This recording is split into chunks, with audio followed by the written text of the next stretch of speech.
All right, so what we have here are the frame rails off of the race car. As you can see right here, there's something pretty well wadded up.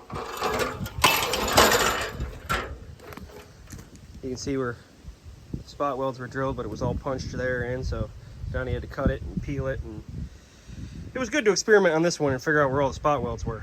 But the reality is I didn't even drill one spot weld on any of this.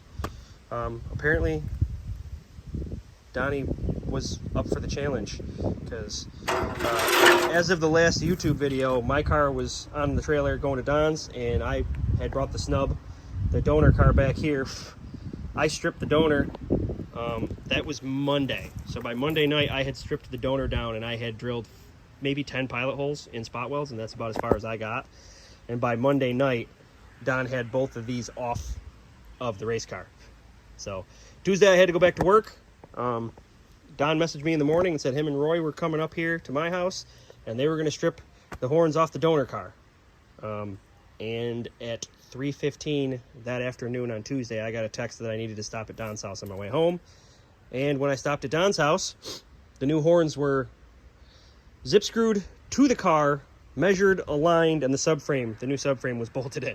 So here's the video of me arriving there and finding that.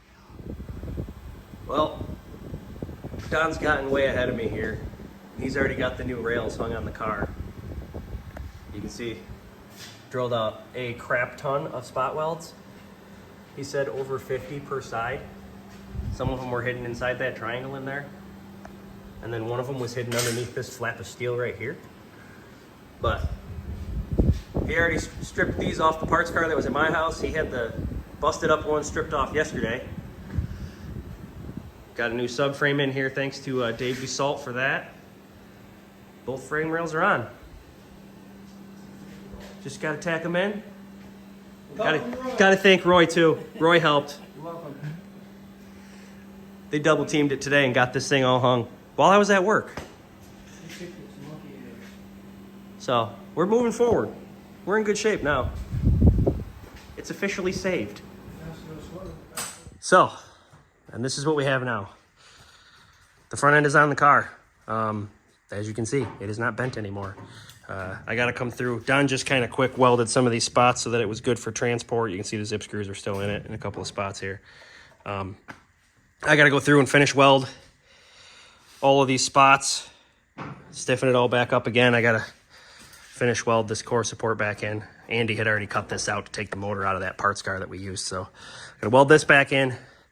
And then once all of that is welded up, drop the cradle out of it, put a new steering rack in it, put the motor and tranny in it. I got to dig out some mounts because we broke some mounts. And then we start going back together. I ordered new control arms. I got those on the way. I got some tie rod ends coming. Got a radiator coming because we need a radiator. I got to go out on the shelf and find another fan. There should be one of those kicking around here someplace. And then we'll go back together. Curtis is here. He come over to help me unload and get it back in the shop. Kyle and AJ were here helping me put it back in the shop. So my dad stopped and gave us a hand. But she's here. She's back home. She's in the shop. And we're on the other side of it. Time to put it back together. Oh boy. I've been welding. Welding and welding and welding. Just re-welding all these spot welds, adding a little bit of extra weld just because, you know, there's holes back there that didn't line up with the old spot welds. But yeah, it's not the prettiest thing in the world, but it's all back together now. Welded the core support back in. Added a little bit of bracing right there because that's where it was bent. Everything else that was bent is gone and has been replaced with new rails. So that was the only spot that we had to bend back. So a little bit of fish plate work there. Get that all back up there. All this is back in. The towers are the same. We didn't replace the towers. This one didn't move. That one we had to pull it back a ½ inch. But we did that. All the measurements come back probably better than stock, honestly, because there's quite a bit of slop allowed from the factory. So about the only thing I'm worried about here is this might be stiffer than it was before. There's a possibility I welded more than was welded from the factory. And I imagine from the factory there was some flex probably here in the front of this car. Minimal, I'm sure, but when you're on the racetrack really pushing it, I imagine it flexed a little bit, and that might be gone now. So that could affect the handling. We're not actually going to know anything until we get it back on the racetrack, but excuse me. Yep, that's where we're at. I'm about to put some paint on all this, all these welds and stuff, just to keep it from rusting.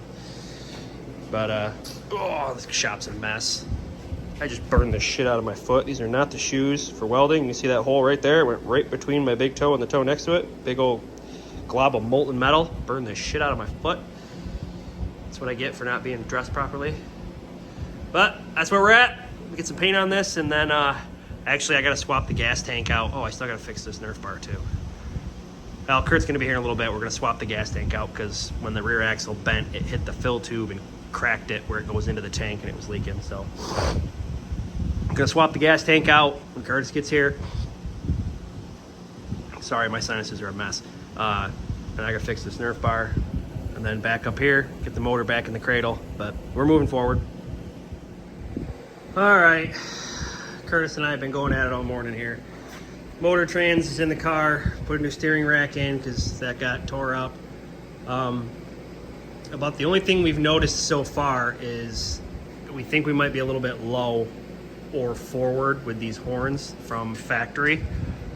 They didn't line up perfectly back here, but Don took a bunch of measurements and everything seemed to measure okay. However, if you look really closer, you can see the difference between the old rail and the new rail. This rail is a little bit forward. Even though the measurements all looked to be right, it appears that it is forward a touch because these upper mounts, we had to flex them a little bit to get them in. They're in. I mean, everything's in and bolted up, but it was obviously was not exactly the same as it was before.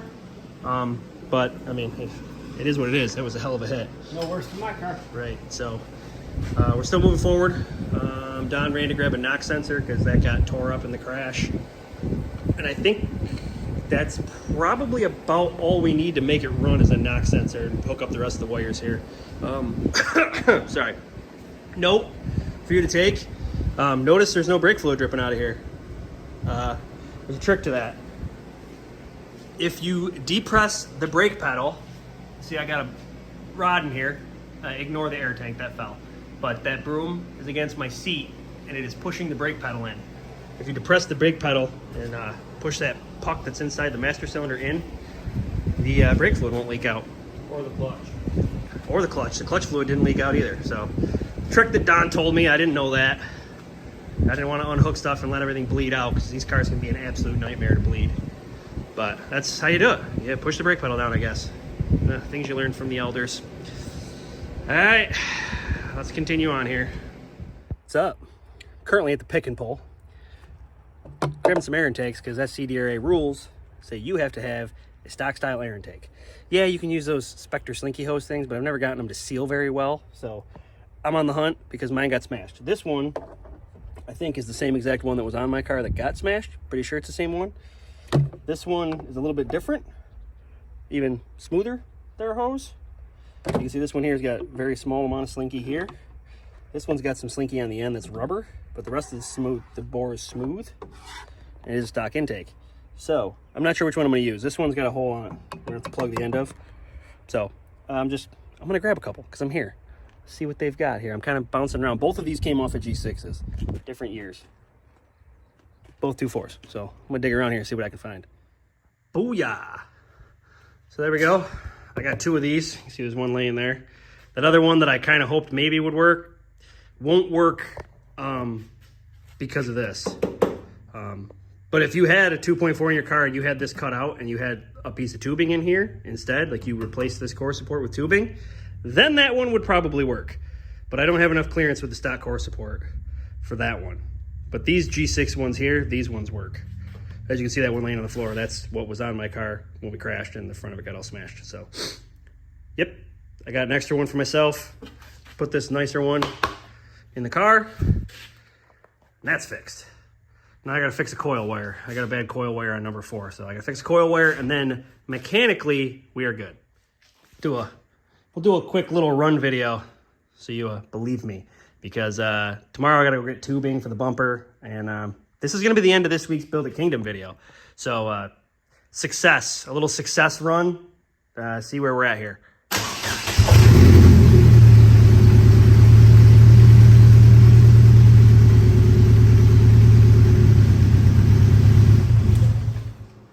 You can see it shaking a little bit there. We got a misfire on cylinder 4, but we'll get that fixed. And I think my ignition switch, my little toggle, I think that's kind of going bad too, so I'll probably swap that out. But we're getting there. We got a few more things to throw on. I got to build the front bumper again. But by next weekend, we should be back to racing. Keep it creative and happy building.